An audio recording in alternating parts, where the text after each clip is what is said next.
Assalamualaikum warahmatullahi wabarakatuh. Perkenalkan, nama saya Muhammad Akil Faribi dari kelas 11 1. Kali ini saya akan mempresentasikan tentang ilmu ekonomi bisnis. Yang pertama, ada pengertian ilmu ekonomi. Ilmu ekonomi adalah ilmu yang mempelajari cara memenuhi kebutuhan hidup manusia dengan sumber daya yang tersedia. Yang kedua, ada sejarah ilmu ekonomi. Ilmu ekonomi itu disebut klasik, lahir tahun 1776 dengan terbitnya buku Adam Smith, Wealth of Nations.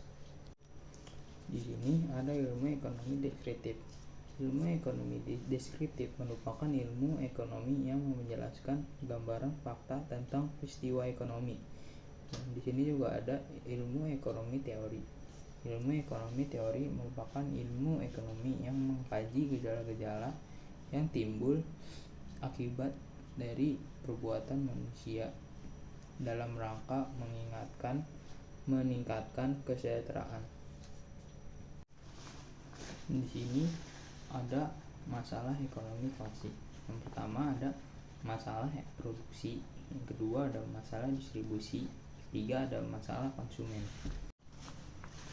Di sini ada cabang ilmu ekonomi. Yang pertama ada ilmu ekonomi moneter, yang kedua ada ilmu ekonomi publik, yang ketiga ada ilmu ekonomi industri, yang keempat ada ilmu ekonomi internasional, yang kelima ada ilmu ekonomi regional, yang keenam ada ilmu ekonomi sumber daya alam, yang ketujuh ada ilmu ekonomi sumber daya manusia. Di sini juga ada kelangkaan dan kebutuhan. Yang pertama ada kelangkaan sumber daya alam, yang kedua ada kelangkaan tenaga kerja, yang ketiga ada kelangkaan modal teknologi, yang keempat ada kelangkaan sumber daya kewirausahaan. Di sini juga ada kebutuhan dan alat pemuas kebutuhan. Yang pertama ada kebutuhan manusia.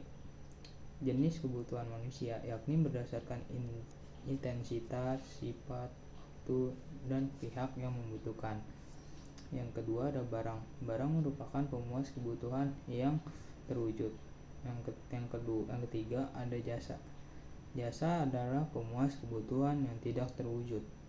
Sekian presentasi dari saya, kurang lebihnya mohon maaf. Assalamualaikum warahmatullahi wabarakatuh.